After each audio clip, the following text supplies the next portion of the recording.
Good evening everyone, आप सबका स्वागत है मेरा चैनल जिसका नाम है मिसेस आनंद क्लासेस और मैं हूँ स्मृति। आप सबके लिए एक बार फिर लाई हूँ डेली एडिटोरियल एनालिसिस 24 अगस्त 2022 का। आज का जो हमारा आर्टिकल है वो देखते हैं। James Webb telescope images of the planet open up new horizons of the imagination. ये आज हमारा आर्टिकल है इसके ऊपर। चलिए आप लोग मेरे साथ रीड करेंगे। ये कुछ वर्ड मीनिंग्स है जो कि मैं एक्सप्लेन करूंगी आगे। For centuries science fiction writers have taken findings and theories from the most cutting-edge research and used them to fit their flights of fancy. The clouds on Mars and its similarity to Earth, when seen through a telescope as early as 1610 by Galileo, have led to speculation about everything from Little Green Men to the John Carter series. यहाँ तक हम लोग पढ़ते हैं। ये जो आज का आर्टिकल है वो हमारा साइंस फिक्शन के ऊपर है। जो जेम्स वेब टेलीस्कोप इमेजेस आया है प्लैनेट का, वो कुछ इमेजिनेशन का अलग ही होरिजन मतलब अलग ही एरिया को दिखा रहा है। ठीक है, तो पहला जो सेंटेंसेस है उसको देखते हैं। सेंचुरीज से साइंस फिक्शन राइटर्स ने फाइंडिंग्स को देखा और थ्योरीज को देखा from the most cutting edge research, मतलब बहुत ही अच्छे रिसर्च से वो लोग ने साइंस फिक्शन राइटर्स ने लिखा। And use them to feed their flights of fancy, और उनको यूज किया फैंसी वर्ल्ड मतलब बहुत ही अलग इमेजिनेशन वर्ल्ड के कहानियों को लिखने के लिए। The cloud on Mars and its similarity to Earth when seen through a telescope have led to speculation about everything from little green man to the John Carter series. ये बता रहा है कि हम लोग ने जो मार्स पे फाइंड आउट किया, अर्थ पे फाइंड आउट किया, वो जब टेलीस्कोप से दिखता है, जब गैलीलियो ने देखा था हमारे साइंटिस्ट ने, तो स्पेक्यूलेशन जो है, स्पेक्यूलेशन का मतलब क्या होता है, थ्योरी जो बना उस पे, लेकिन एविडेंस ना होने के कारण जो थ्योरी बनती है वो little green man to the John Carter series, ये एक सीरीज है जिसके तक ये फैंसी वर्ल्ड में बना था। Billionaires like Elon Musk continue to harbour notions of colonising the red planet. Billionaire जैसे एलन मस्क है, कंटिन्यू टू हार्बर, हार्बर का मतलब होता है एक प्लेस जहां पे शिप्स आती हैं अपने शेल्टर के लिए। ठीक है, नोशंस ऑफ कॉलोनाइजिंग, कॉलोनाइजिंग का मतलब होता है वहां पे सेटल करना या कंट्रोल करना। रेड प्लैनेट, रेड प्लैनेट मतलब मार्स के ऊपर। And quantum theory has led to many multiverses. Even something as simple as the earliest seafarers seeking to pierce the horizon continues to form the emotional bedrock of the Star Trek franchise. ये क्या बोल रहा है कि simple सा एक quantum theory को ले लीजिए, उनका बहुत सारा वर्सेस है, मल्टीवर्सेस है ना, बहुत सारा वर्जन है। ठीक है, इवन जो सिंपल थिंग है जैसे सी फारर्स जो अर्लीस्ट में मतलब पहले के जो है सी फारर्स क्या होते हैं, सी फारर्स होते हैं वो जो पर्सन होते हैं रेगुलरली ट्रैवल करते हैं सी में। ठीक है, उनको सी फारर्स बोलते हैं, जो पर्सन रेगुलरली सी में ट्रैवल करते हैं। सभी को समझ में आ रहा है? नहीं आने से प्लीज कमेंट बॉक्स पे कमेंट कीजिए। ये एक बहुत अच्छा आर्टिकल है जिसको मैं आज आप सबके सामने लेकर आई हूँ। To pierce the horizon continues to form the emotional bedrock of the Star Trek franchise, मतलब ये एक इमोशनल बेड रॉक था ये फ्रेंचाइजी के लिए। With the James Webb Space Telescope, the limits of the horizon have been pushed exponentially. ये जो James का वेब स्पेस टेलीस्कोप है तो लिमिट है हॉरिजन का, उसको एक्सपोनेंशियली इंक्रीज किया। एक्सपोनेंशियल का ग्राफ क्या होता है, जो पावर में इंक्रीज करता है। ठीक है, तो ये जो जेम्स का वेब स्पेस टेलीस्कोप है, ये जो हमारे सोचने के दरिये को, लाइक हॉरिजन किसको बोलते हैं, हमारे जो सोचने के लाइन को इंक्रीज कर दिया एक्सपोनेंशियली। ठीक है, सबको को यहाँ तक समझ में आया? ये बहुत अच्छा एक आर्टिकल है जो साइंस फिक्शन के ऊपर आज आया है इंडियन एक्सप्रेस में। चलिए आगे बढ़ते हैं हम लोग। Jupiter children have been told for decades in their middle school syllabus is a gas giant.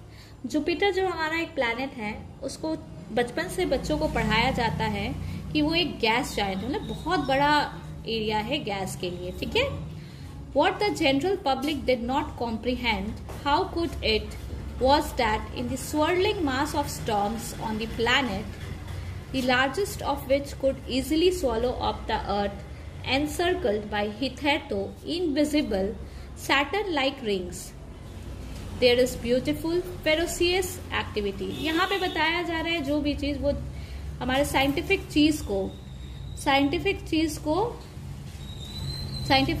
को बताया जा रहा है. Jupiter children have been told for decades. ठीक है, ये जुपिटर के बारे, प्लैनेट के बारे बहुत बच्चों को पढ़ाया जाता है कि वो एक गैस जायंट है. आप सभी कोई मेरे साथ रीड कर रहे हैं ना? जहां पे दिक्कत हो प्लीज कमेंट बॉक्स पे कमेंट कीजिए. What the general public did not comprehend, how could it, was that in the swirling mass of storms on the planet, the largest of which could easily swallow up the earth, encircled by hitherto invisible Saturn-like rings, there is beautiful ferocious activity.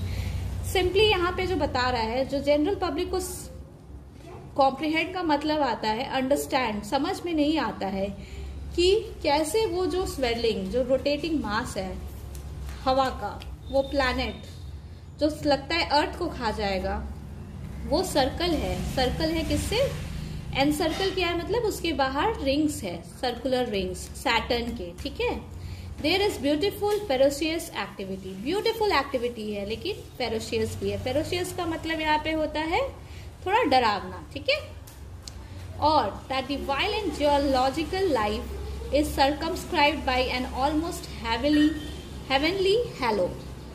मतलब geological life जो है हमारा वो भी बहुत चीज से surrounded है. ठीक है, looking at the stunning JWST images by NASA just weeks after it revealed the sound of a black hole, there is no doubt there will be enough fodder to feed the imagination for generations to come. क्या बोल रहा है कि यहाँ पे जो images NASA के द्वारा JWST James Webb space telescope के थ्रू आया है, साउंड, ब्लैक होल का जो साउंड आया है, ये एक फिर से जो साइंस फिक्शन लिखते हैं, साइंस फिक्शन राइटर्स, उनको इमेजिनेशन करने का बहुत अच्छा स्कोप दिया गया है. और ऐसा इमेजिनेशन जनरेशन्स जो आने वाली है हमारी, वो आराम से कर सकती है, बहुत बेहतर इमेजिनेशन कर सकती है, क्योंकि एक बहुत अच्छा चीज पता चला है हमारे प्लैनेट में, ब्लैक होल के बारे. ठीक है, सबको ये आर्टिकल समझ में आया हो और आपको इन्फॉर्मेटिव लग रहा हो तो please subscribe my channel, bell icon को प्रेस कर दीजिए और सब्सक्राइब कर लीजिए, कमेंट कीजिए और लाइक कीजिए मेरे इस चैनल को. मेरे चैनल में मैं और भी वीडियोस लाती हूँ जो कि एजुकेशन बेस्ड है, एजुकेशन के लिए है. बेसिक लेवल से मैं कॉम्पिटिटिव लेवल के मैथमेटिक्स के चैप्टर्स के ऊपर मैं बनाती हूँ. एक मेरा उसमें से सीरीज है परसेंटेज के ऊपर, जो आप व्यू कर सकते हैं और लाइक कर सकते हैं अगर आपके यूज़ के लिए है. और ये जो मेरा एडिटोरियल सीरीज आ रहा है, ये सभी स्टेट लेवल कॉम्पिटिटिव एग्जाम्स के लिए बहुत इंपॉर्टेंट हो गया है आजकल, न्यूज़ एडिटोरियल का एनालिसिस, बिकॉज करंट अफेयर्स पूछे जाते हैं. सो प्लीज़ आप लोग इसको व्यू करना, सब्सक्राइब करना ना भूलें मेरे चैनल को, ताकि मैं आपके लिए ऐसे वीडियोस बनाती रहूं.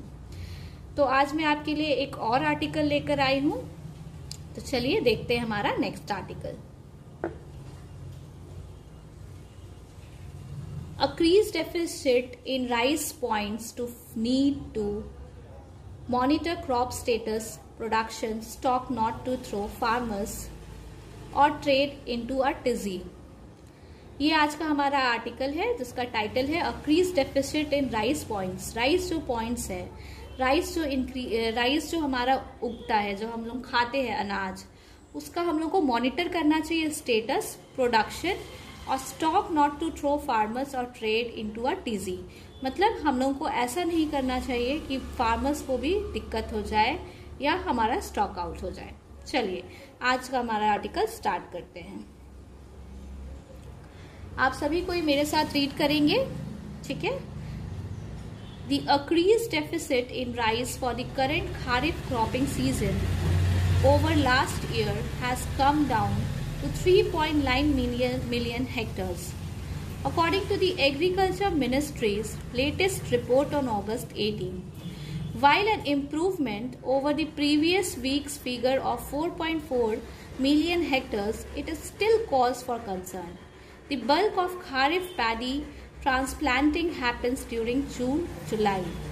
Deficient monsoon rains this time in UP, Bihar, Jharkhand and West Bengal have delayed these operations. Although rainfall has picked up in August, farmers in the 4 states would have missed the main sowing window. ये एक बहुत अच्छा article है जो कि author लेकर आए हैं। इसमें जो आपको बता रहा है कि रेनफॉल के ऊपर बता रहा है और हमारे जो राइस का कहाँ तक थे हम लोग, they would if at all have planted short duration varieties. तो ऑथर क्या बोल रहा है, अगर हम लोग शॉर्ट ड्यूरेशन वेराइटीज़ डालते हैं जो कि 125 डेज में अगेंस्ट नॉर्मल, तो वो हाई यील्डिंग क्रॉप मैच्योरिंग होता। ठीक है, तो ऑथर बोल रहे हैं कि अगर हम short duration varieties of crop डालते तो अच्छा होता।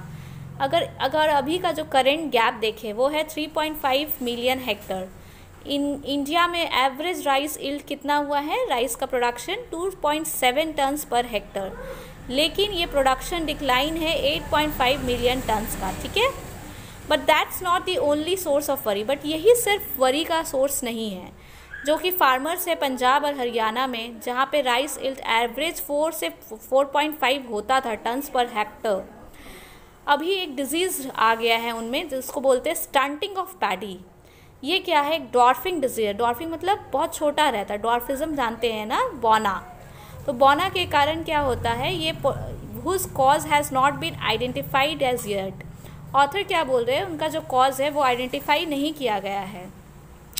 ये क्या है, पोटेंशियली इम्पैक्ट कर सकता है प्रोडक्शन में। ठीक है, in the most productive rice growing belt, जो मोस्ट प्रोडक्टिव हमारा राइस ग्रोइंग बेल्ट है जो कि स्टेट्स है, उसमें ये क्या कर सकता है, हैम्पर कर सकता है। The 2 states together contribute close to 30% of rice to the central procurement pool and 90% of India's basmati export. ये जो 2 states है पंजाब और हरियाणा, ये सिर्फ 2 स्टेट मिला के ये कंट्रीब्यूट करते हैं 30% of the rice to the central procurement pool के लिए कंट्रीब्यूट करते हैं, और 90% इंडियाज के बासमती एक्सपोर्ट में, इंडिया का जो एक्सपोर्ट होता है उसमें 90% ये 2 स्टेट पंजाब और हरियाणा कंट्रीब्यूट करते हैं।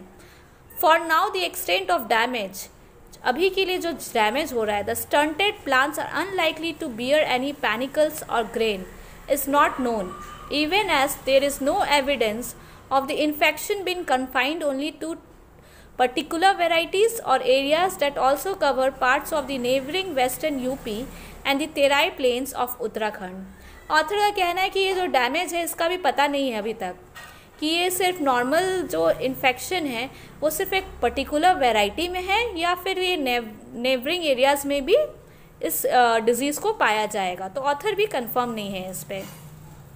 ये आर्टिकल सभी को समझ में आया। ये एक बहुत अच्छा आर्टिकल है जो कि हमारे क्रॉप के ऊपर है, प्लांट के ऊपर है, प्लांटेशन के ऊपर है, क्रॉप बिल्डिंग के ऊपर है, राइस जो हमारा बहुत इम्पोर्टेंट